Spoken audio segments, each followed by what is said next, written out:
Assalamualaikum warahmatullahi wabarakatuh. Bagaimana kabarnya anak-anak hari ini?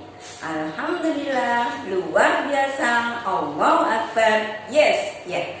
Alhamdulillah, hari ini ketemu lagi dengan Bu Nur Khalifah. Hari ini kita akan belajar pelajaran fikih. Tentunya anak-anak sudah siap ya? Sudah di depan HP atau laptop masing-masing ya, sudah mandi dan sarapan pagi. Seperti biasa, kita awali kegiatan pagi hari ini dengan membaca doa terlebih dahulu. Yang pertama, kita tujukan untuk Nabi Muhammad SAW. Yang kedua untuk Syekh Abdul Qadir Jailani. Yang ketiga untuk pendiri Yayasan Lembaga Islam Kebun Hak Sari Malang. Selanjutnya untuk orang tua kita, guru-guru, serta untuk anak-anak semuanya. Mari kita persiapkan diri untuk membaca doa. Sikap berdoa, tangan diangkat, tundukkan kepala, pejamkan mata, berdoa mulai. A'udzu billahi minasyaitonir rajim. Bismillahirrahmanirrahim. Alhamdulillahi rabbil alamin. Ar-Rahmanir-Rahim. Maliki yaumiddin. Iyyaka na'budu wa iyyaka nasta'in.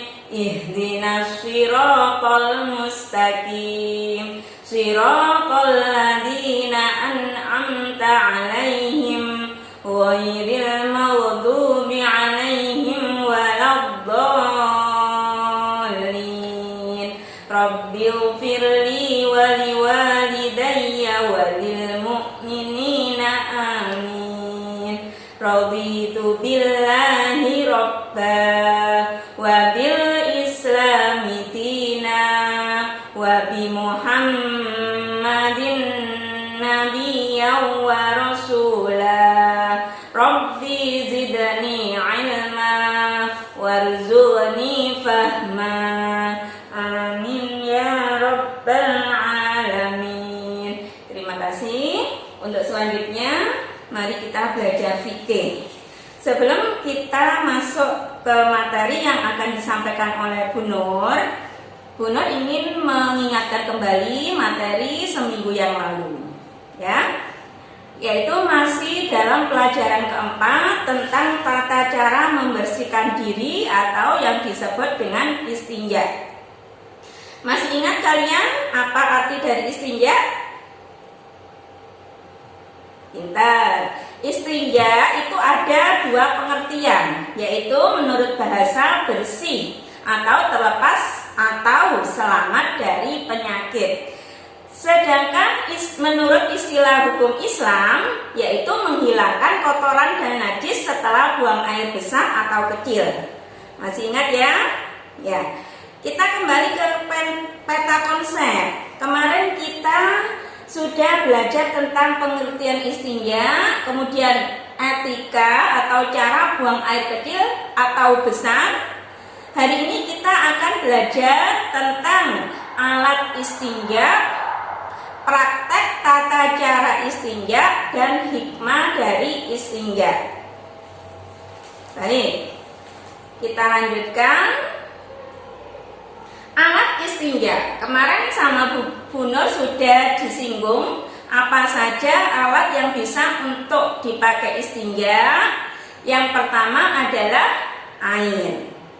Jika kita tidak menemukan air karena mungkin terlalu lama tidak turun hujan atau di tempat-tempat tertentu, misalnya kita sedang naik pesawat, ya, kita boleh menggunakan alat istinja yang lain, yaitu dengan menggunakan tisu, boleh. Kemudian alat istinja yang lain yaitu kapas, kemudian batu.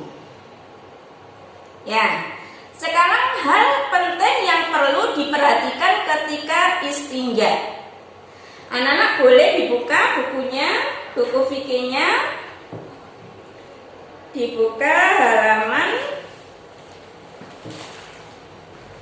86. Ya, sudah siap? Ya. beristinja, yang pertama tidak beristinja dengan menggunakan tulang atau tinja. Kenapa?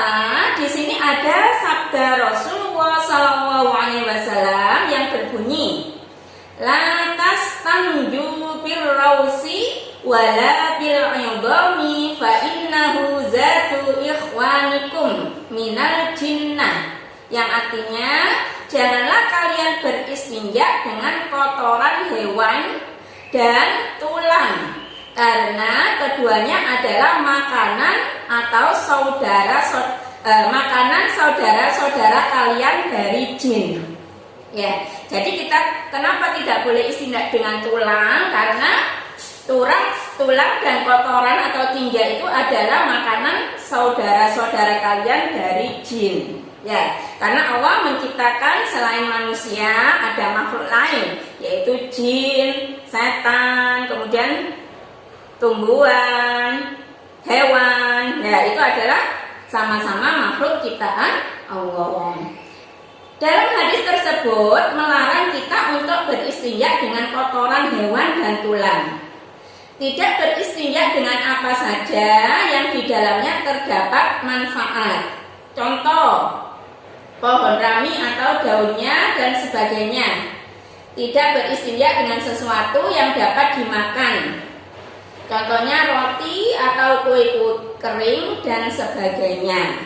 Jadi seperti yang disampaikan Bu Guru tadi, alat istinja tadi ya, ada batu, kayu, air, kemudian kapas. Nah, itu adalah contoh dari alat yang bisa digunakan untuk istinja.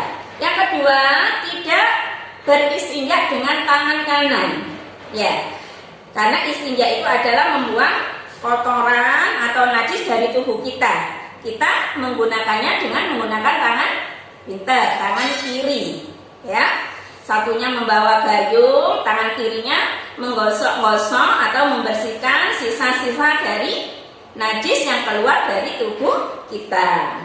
Ini juga sesuai dengan sabda Rasulullah, la yumsikanna ahadukum dzakarahu biyaminihi wa huwa yabulu wa la yatamassah minal khala'i biyaminihi. Yang artinya, janganlah salah seorang dari kalian menyentuh kemaluannya dengan tangan kanannya dan tidak cebok di toilet dengan tangan kanannya. Jadi Nabi Muhammad mengajari kita untuk cebok atau istinja menggunakan tangan kiri. Yang ketiga, beristinja dengan bilangan ganjil. Ya, apabila beristinja dengan batu, gunakanlah 3 batu. Ya, kemudian kalau masih belum merasa bersih, boleh menggunakan dengan 5, 7, 9 atau angka ganjil atau benda-benda yang dihitung secara ganjil. Kemudian yang keempat, beristinja dengan air dan batu. Di buku kalian disebutkan, apabila ingin beristinja dengan air dan batu, dahulukan menggunakan batu, kemudian air.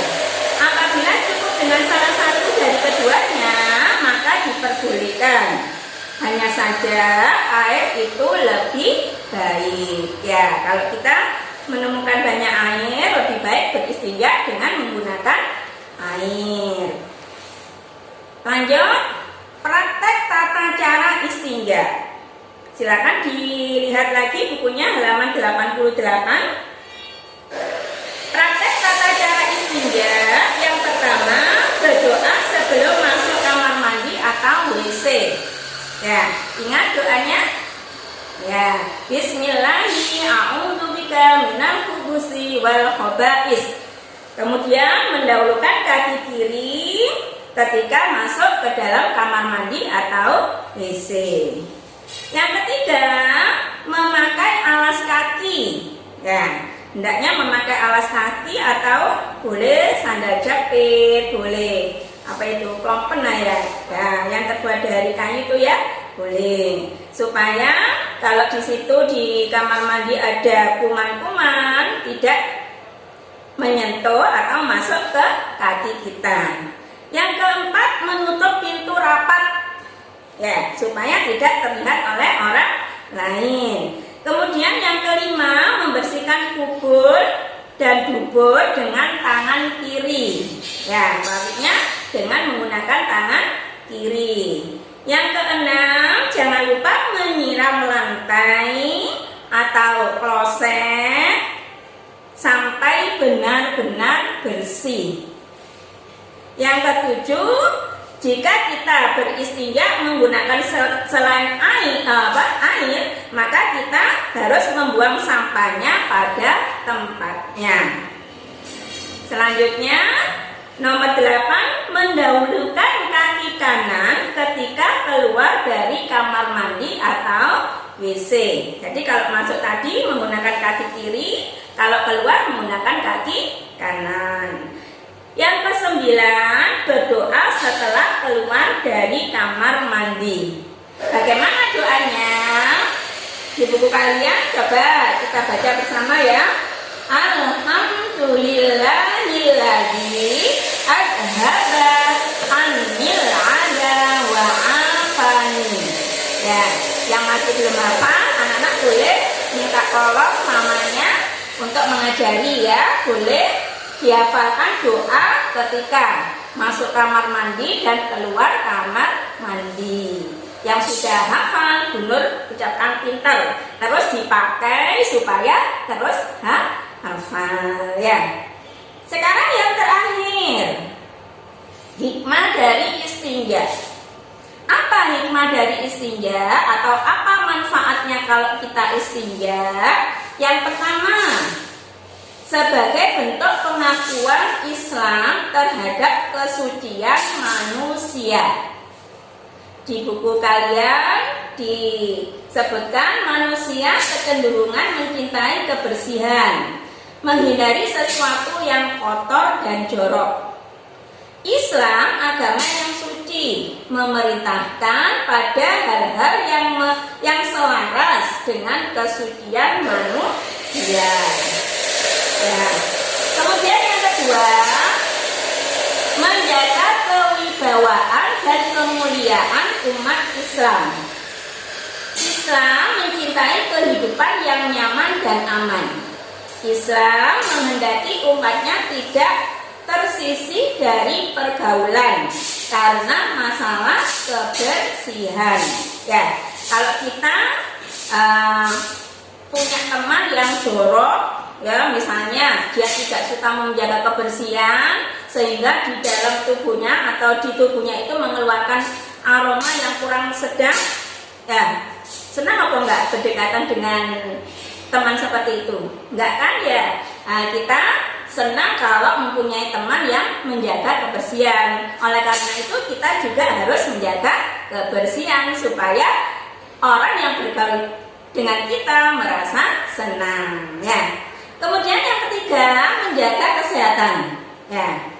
Kebersihan merupakan upaya pencegahan dari penyakit. Ragam penyakit umumnya disebabkan lingkungan yang kotor. Pepatah mengatakan kebersihan adalah pangkal kesehatan. Ya, pernah dengar istilah itu ya, kebersihan pangkal kesehatan. Yang terakhir yaitu menyiapkan diri saat menghadap kepada Allah, terutama ketika kita sholat dan berdoa. Ketika melaksanakan sholat dan doa, seyogyanya dalam keadaan suci lahir dan batin, bersih rohani dan jasmani, karena Allah menyukai orang-orang yang bersih dan suci. Ya, itu adalah materi yang kita pelajari pada pagi hari ini. Untuk lengkapnya kalian bisa membuka lagi buku paket fikihnya. Nanti apabila ada sesuatu yang dirasa sulit, boleh tanya Bu Guru ya. Itu pelajaran yang kita pelajari pada pagi hari ini. Semoga apa yang kita pelajari mendapatkan manfaat, terutama untuk kalian, Bu Guru dan semuanya ya. Oke, karena pelajaran kita hari ini sudah selesai, seperti biasa kita akhiri dengan membaca kita siapkan duduknya ya. Kita menghadap Allah, kita berdoa yang khusyuk ya. Sikap berdoa, tangan diangkat, tundukkan kepala, pejamkan mata, berdoa mulai. A'udzu billahi minasyaitonir rajim. Bismillahirrahmanirrahim. Wal 'asri innal insana lafi khusrin illa alladzina amanu wa 'amilus sholihati wa tawassaw bil haqqi wa tawassaw bis sabr. Walhamdulillahi rabbil alamin. Terima kasih. Ingat pesan guru, tetap jaga kesehatan, membantu orang tua, makan makanan bergizi, kemudian jangan lupa berjemur di pagi hari. Semoga kita selalu dalam keadaan sehat dan dapat belajar lagi dengan penuh semangat. Assalamualaikum warahmatullahi wabarakatuh.